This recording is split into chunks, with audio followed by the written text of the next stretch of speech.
Hello and welcome. I am Katrina Pratt Roebuck, and I'm the founder and CEO of Uplifme. And Uplifme is a national resource hub that provides information on social service events that address the social determinants of health. We also highlight the great work of organizations across Philadelphia. So today I have with me Dr. Joelle Morgerman, and she is the president and CEO of the Philadelphia Zoo. So welcome, Dr. Mogerman, and thank you for being here. Thank you for having me, Katrina. So, Dr. Mogerman, can you tell us about the zoo and the work that is done at the zoo?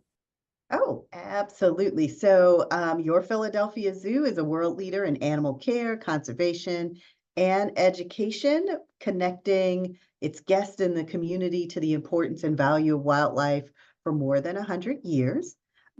We are probably the region's largest outdoor classroom, being a destination for children and families where people build long-lasting memories together and get inspired to make their own positive impact on the world. So we're here, we've been here, and we actually will celebrate 150 years open to the public on July 1st.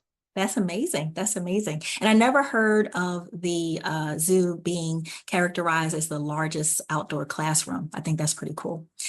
So with that in mind, can you also talk about, aside from the activities that people might be familiar with and accustomed to with the zoo and visiting, can you talk a little bit about the activities that the zoo provides? Sure. Well, part of our mission is education, and so we have a really wide-ranging portfolio. So if you are in the Philadelphia School District, we have Wild Connections, and Mm, that's a 45-minute program that connects students with animals at the zoo. The students can interact one-on-one or ask as many questions as they like.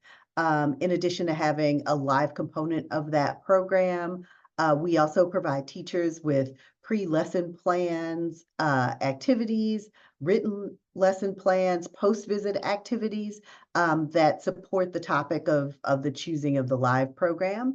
And all of these programs and activities are rooted in the state and national curriculum standards, and they're designed to encourage children to develop problem-solving skills, critical mm. thinking skills, and science literacy, all of those 21st century skills that we need our kids to have today in a complex and changing world.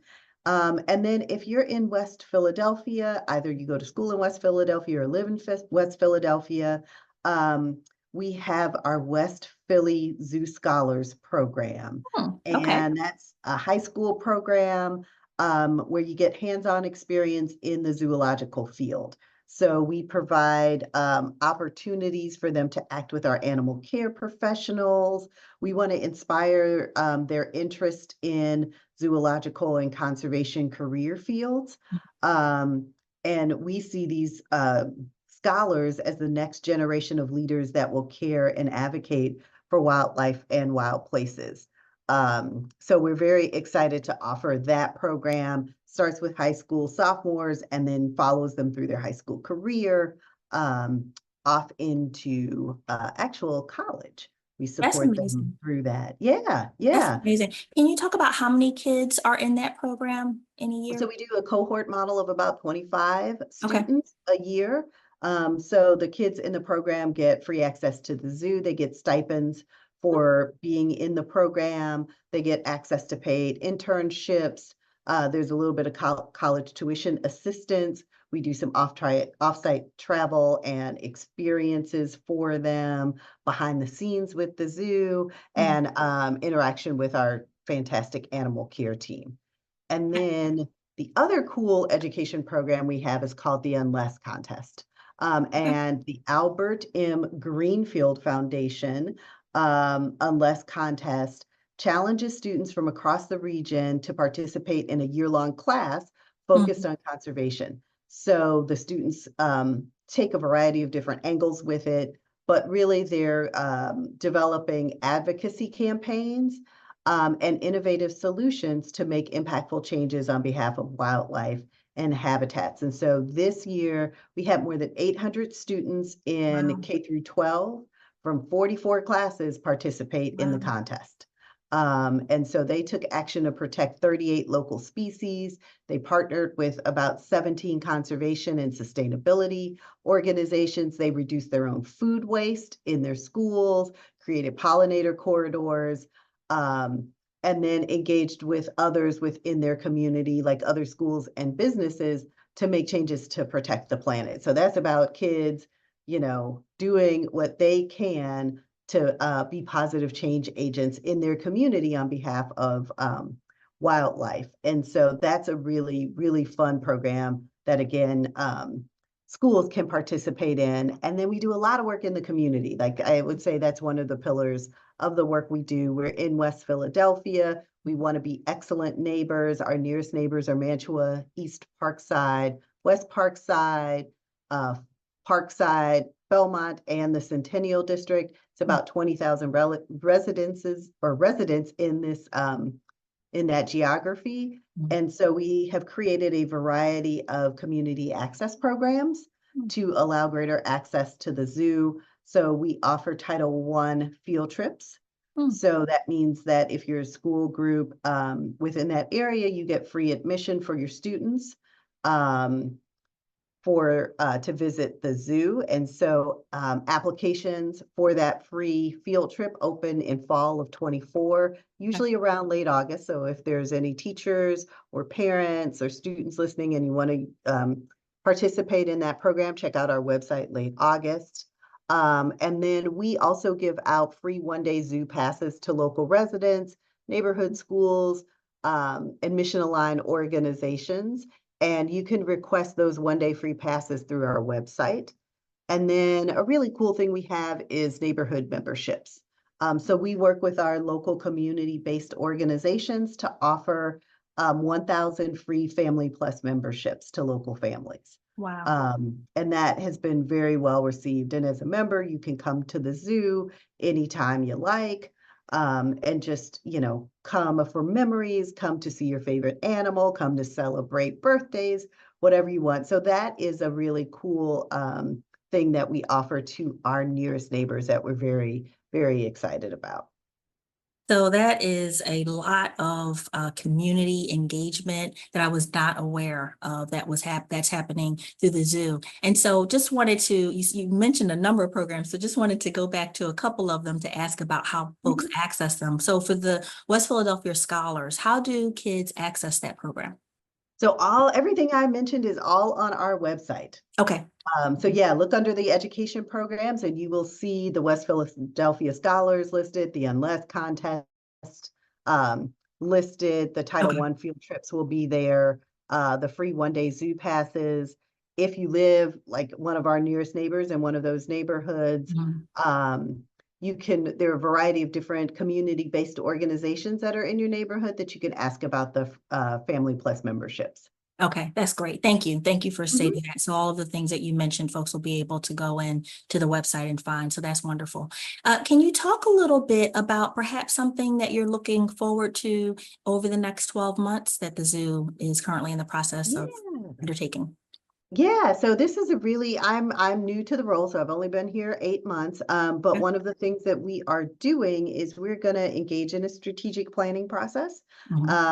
This Philadelphia Zoo has been around for a really long time, so I see myself as the current steward of the Philadelphia Zoo, and as a part of the strategic process, planning process, we're going to engage communities in that process. So there will be some surveys and some focus groups. So I'm really excited to learn more about what the community, the Philadelphia area expects for us as an organization, so that we can build that into making sure that the Philadelphia Zoo is the zoo of the future.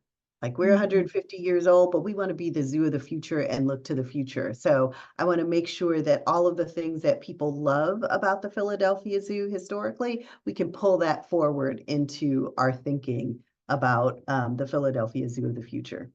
So that phrasing you just used, zoo of the future, is fascinating to me. Can you talk? I know you're underway of taking on the strategic planning process, but do you have some thoughts in mind so folks can get an idea of what a zoo of the future means?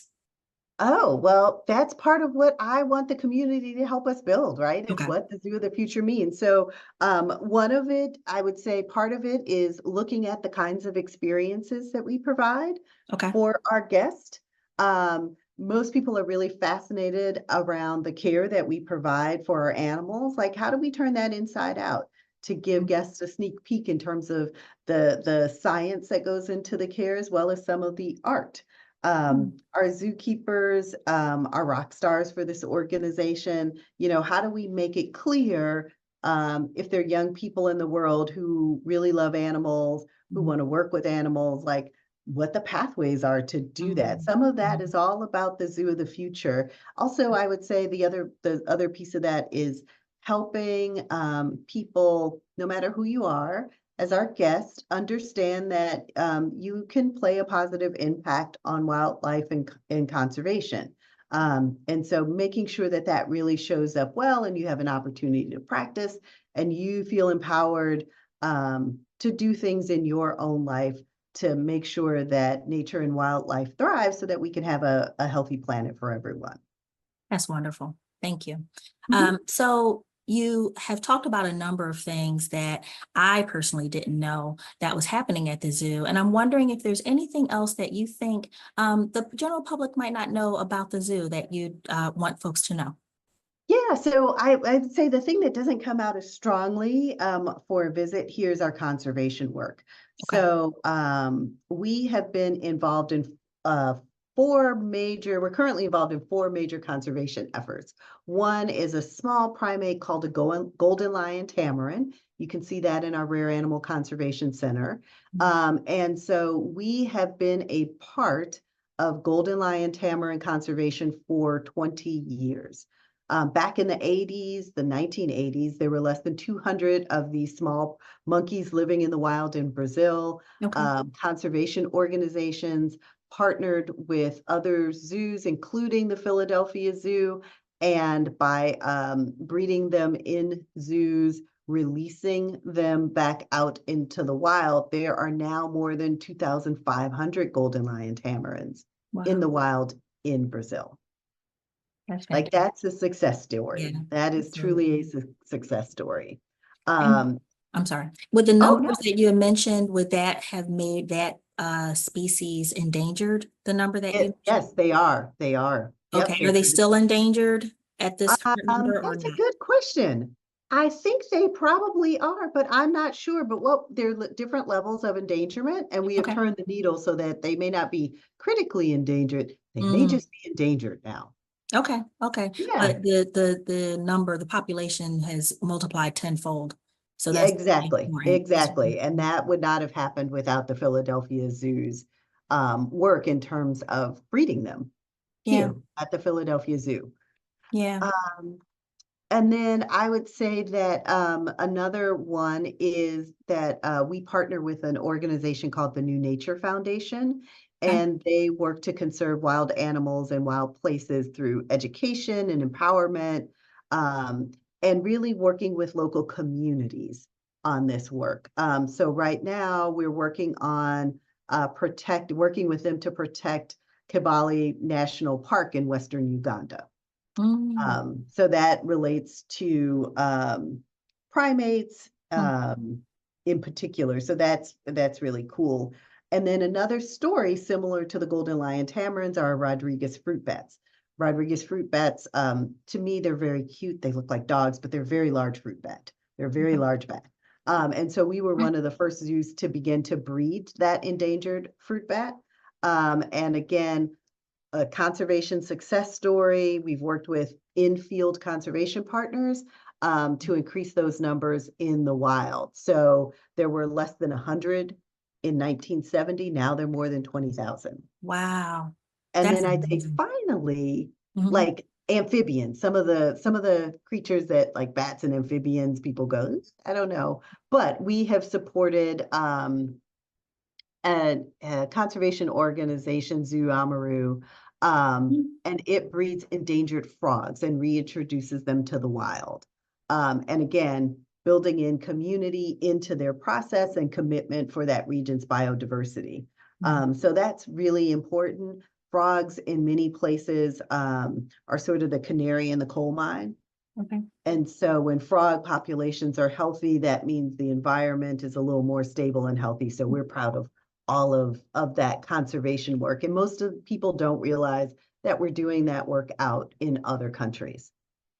Yeah, I had no idea that the zoo did work internationally. And I think that all of the things that you just said will be really fascinating for young folks who want to get into this field. So you mentioning earlier that you're helping people with understanding what the pathways are into, addressing wildlife, working with wildlife and conservation. I think folks will be really excited to hear that. I know that when I was in high school, I thought that I wanted to go to the route of maybe veterinary school, and I would have certainly wanted to have interned at the zoo for multiple years. So this is particularly interesting to me to hear. Yeah. So can you talk a little bit? You do a lot of work, right? You guys do a lot of work, and I'm sure that, the organization requires funds to do all of this amazing work that you do. So wanted to ask, in terms of folks supporting the work of the zoo, how can one become a volunteer, and how could one donate to the zoo?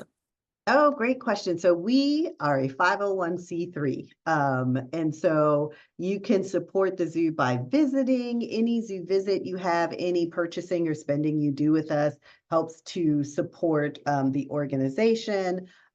We also, as a 501c3, you can go to our website. There's and look for how to donate there. There's several opportunities. It's philadelphiazoo.org /support.